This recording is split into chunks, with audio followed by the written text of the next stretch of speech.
नमस्कार मित्रों, अनंत कथा सागर चैनल में मैं डॉक्टर आदित्य पाराशरी आपका फिर स्वागत करता हूं।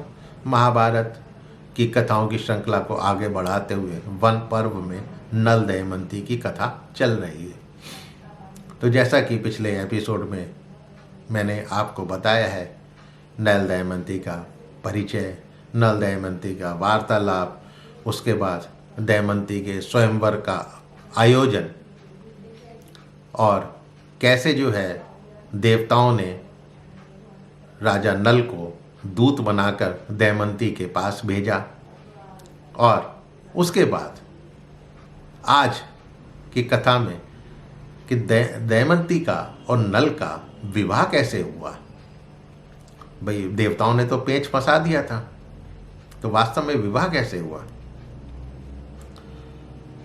तो राजा भीम ने स्वयंवर के समय जब शुभ समय आया, शुभ मुहूर्त आया, तो राजा भीम ने समस्त भूपालों को कहा कि चलिए आप स्वयंवर के लिए आमंत्रित हैं। सब दमयंती को पाने की इच्छा से तुरंत ही वहाँ पर चल दिए।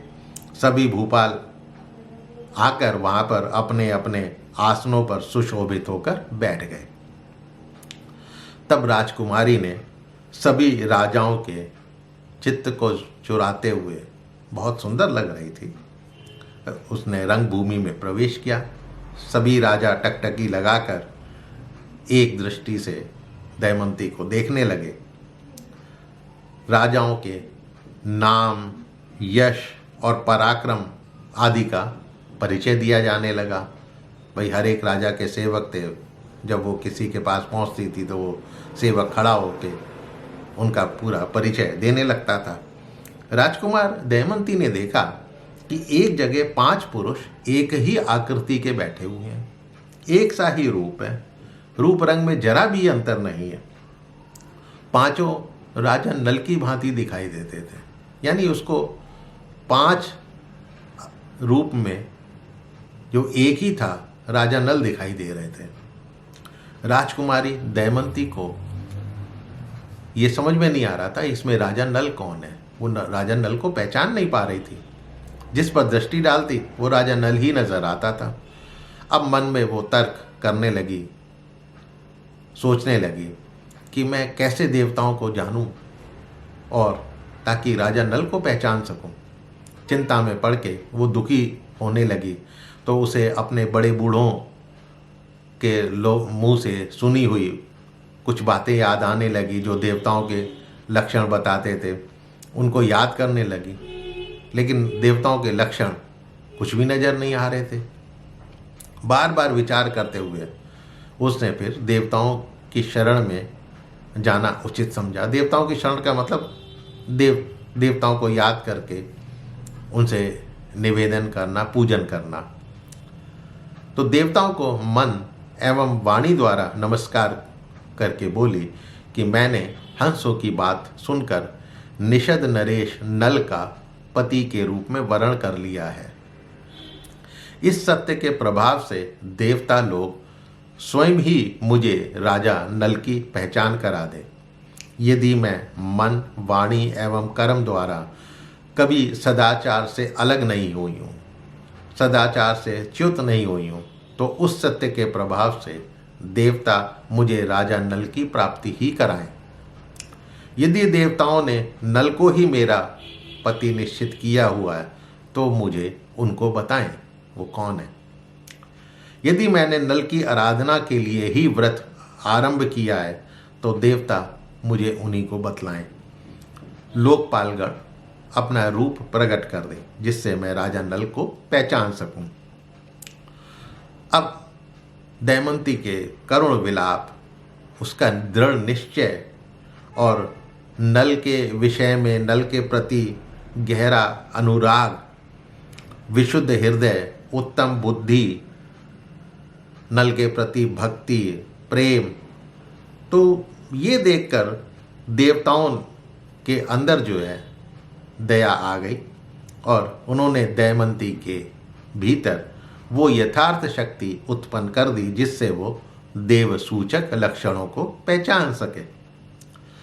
तब दमयंती ने देखा कि संपूर्ण देवता स्वेद रहित हैं, यानी उनके चेहरे पर, उनके बदन पर कोई भी पसीने की बूंद नहीं है, उनकी आंखों की पलकें गिरती नहीं हैं, पुष्पों की माला कुमलाई नहीं है, धूल के कण भी नहीं पड़ रहे हैं, और जब वो सिंहासनों पर बैठे हुए हैं तो उनके पैर धरती को स्पर्श नहीं कर रहे हैं, उनकी परछाई भी कहीं नहीं पड़ रही है।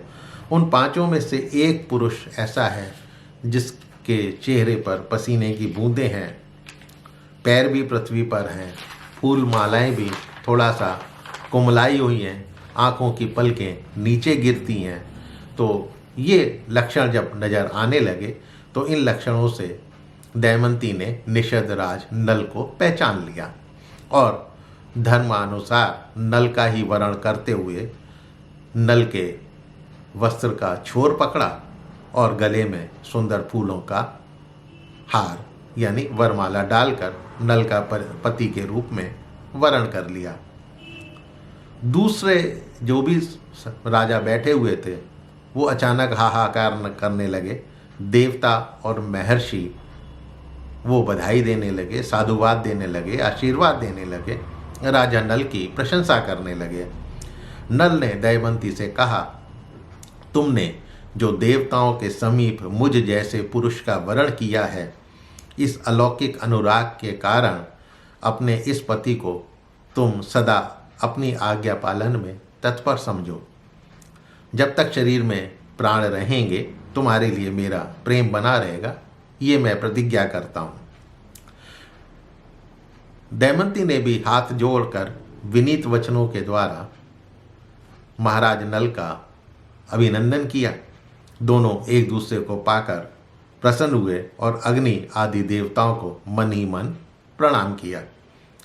दमयंती द्वारा नल का वरण किए जाने के बाद सभी चारों देवताओं ने दो दो वरदान दिए।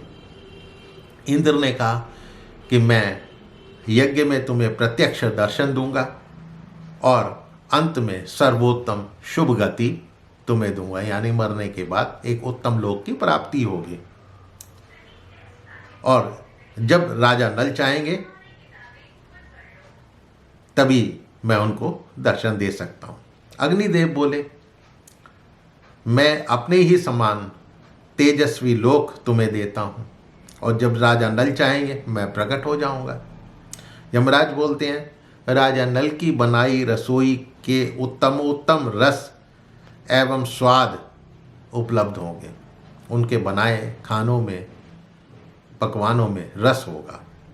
धर्म में इनकी दृढ़ निष्ठा बनी रहेगी। वरुण बोलते हैं कि भाई तुम्हारी इच्छा अनुसार मैं भी प्रकट हो जाऊंगा, तुम्हारी पुष्प मालाएं कभी कुमलाएंगी नहीं और सदा उत्तम गंध से संपन्न रहेगी। तो इस तरह सभी देवता दो दो वरदान देकर, यानी 8 वरदान देकर वो स्वर्गलोक को प्रस्थान कर गए। अब सभी नरेशों की विदाई के बाद राजा भीम ने बड़ी प्रसन्नता के साथ नल और दमयंती का शास्त्र विधि के अनुसार विवाह कराया और फिर नल कुछ दिन अपनी इच्छा से ससुराल में रहे, फिर दमयंती सहित अपनी राजधानी को चले गए। राजा नल ने दमयंती के साथ कई रमणीय वनों और उपवनों में ऐसे विचरण किया जैसे इंद्र अपनी इंद्राणी शची के साथ करते थे। कुछ दिनों के बाद नल ने दमयंती के गर्भ से एक पुत्र इंद्रसेन और एक पुत्री इंद्रसेना को जन्म दिया। तो आज की कथा को यहीं विराम करता हूँ। आगे क्या होता है वो अगले एपिसोड में इंतज़ार कीजिए। तो मित्रों, यदि मेरी कथाएं पसंद आ रही हो तो मेरे चैनल को सब्सक्राइब करना मत भूलिएगा और अपने इष्ट मित्रों से शेयर अवश्य कीजिएगा। तो मिलता हूँ नल दमयंती की कथा के अगले हिस्से को लेकर अगले एपिसोड में। नमस्कार।